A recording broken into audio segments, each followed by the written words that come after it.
Hello, my name is Marcus, and welcome to my channel. Musical theater, an untapped passion that I have never personally revealed on this channel before. If you've been following my channel for years, you know that I do occasionally sing. I do, from time to time, like to partake in the Broadway performances or the arts per se to indulge with myself and my wife and my daughter. I definitely enjoy thoroughly The Lion King, enjoy the Broadway performance of Frozen. Rent is another favorite. Definitely Wicked, I would say, is right up at the top of the pantheon when it comes to Broadway performances, at least from my perspective, for sure.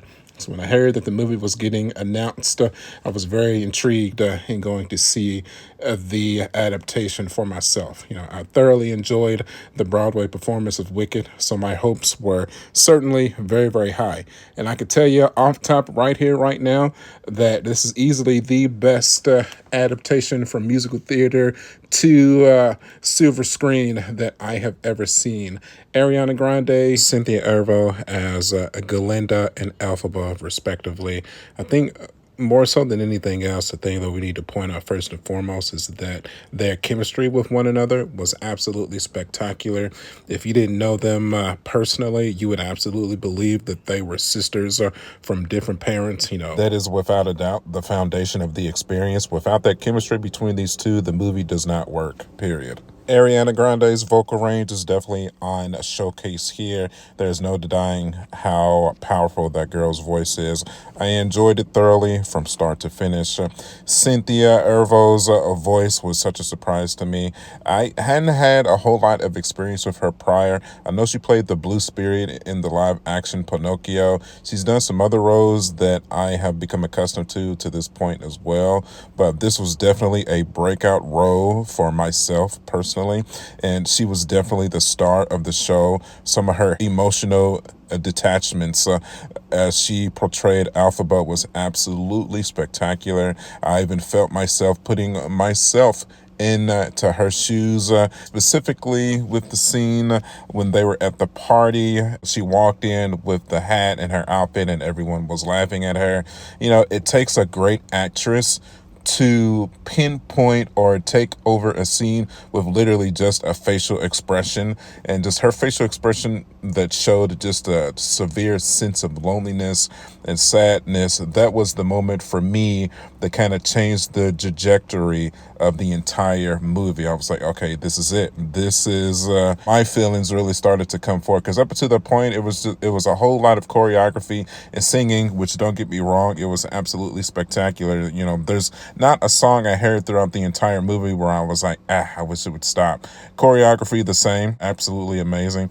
But that scene at the party when her showcasing that sense of loneliness, and Gloria kind of confirming or starting their real friendship, I feel like that was the moment of the movie that kind of solidified it for me, where I was like, all right, this is something special here. We are all witnessing a moment of cinema greatness here, especially if you've seen the Broadway performance, which on that same scene, there's not nearly a level of emotion showcased in that scene from the Broadway perspective. But it's just something about seeing it from the silver screen, and you get the correct facial expression, you get the correct music, then just the emotions from all of the other actors and actresses that just really just breaks through the cornerstone of a scene that just sets it apart to make you feel something more. Y'all feel me? You feel what I'm saying? Hopefully you feel what I'm saying. I know I just spent a great deal of time talking about this one scene, but trust me, it was something else. Then to put the icing on top of the cake, we have Michelle Yeoh as Madame Morrible. I swear to God, dude, every time I have seen this woman in anything, I'm like, that just puts a smile on my face. I've never seen a movie or TV show when she was on screen that had me like, I wish she'd go away.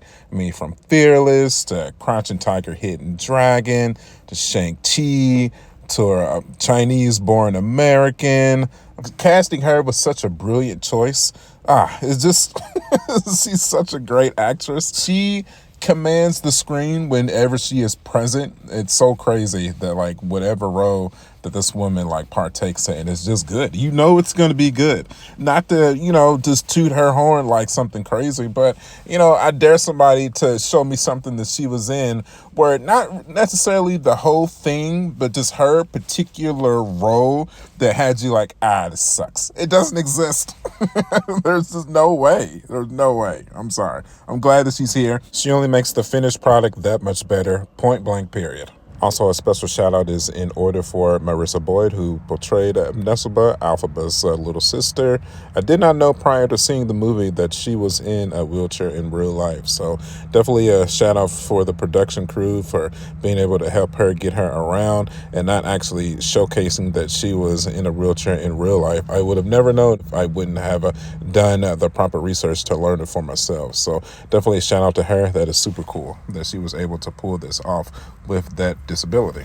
Don't worry, Bridgerton fans, Jonathan Bailey as Fiyero does not disappoint. Feel like he did a great job of showcasing an affection towards Gloria and Alphaba, respectively. This is probably one of the tougher roles to be able to pull off to make it become believable, and I feel like he did a fantastic job. I was never really a Bridgerton fan myself, so this is kind of my introduction to him as well, but from what I have heard, he is a fantastic actor, and he does not disappoint here at all.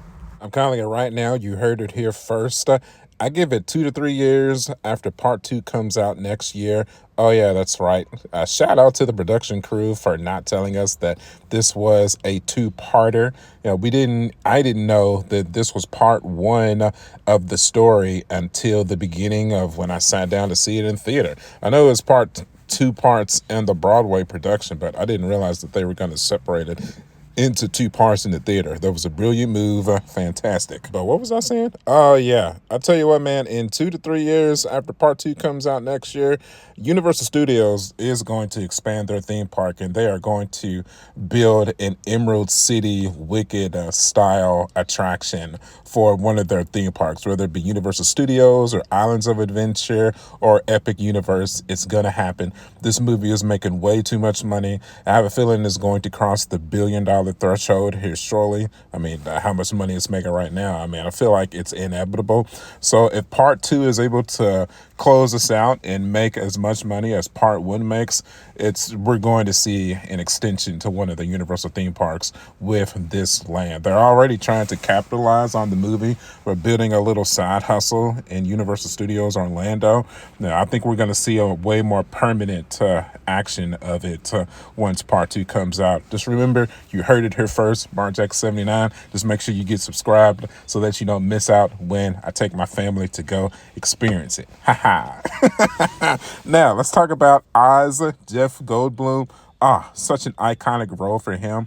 Probably my favorite role that he has done, I say, since Independence Day and Jurassic Park, for sure. I feel like his personality fits the Wizard of Oz so perfectly, kind of having that, like, I'm here for my fellow man, I'm here for my fellow good, I'm here to help everybody, yay! Then have that kind of sly, I'm actually here to fulfill my own propaganda and fulfill my own desires and fulfill my own wants. And come on, Alphaba, and I'm here to help, and it's going to be okay, yeah. They could not have found a more brilliant actor to portray that two-sided personality. It was so good, man. And shout out to Alphaba and Oz for putting that on the silver screen for us. That just shock of betrayal when she was trying to get him to perform magic from the book, and he was like, no,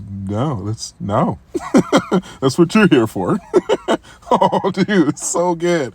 Even like I said, not even being a huge Broadway guy, you just have to appreciate the acting chops of these two for being able to showcase that in such an amazing spectacle of a way. It was so good, man. It really was. If I had one nitpick about this entire experience, I would definitely say, Alpha Bashir is hot. Like, too hot. Like, for everybody to keep walking past her and be like, oh my God, she's green. And I'm over here like, hey, you're green.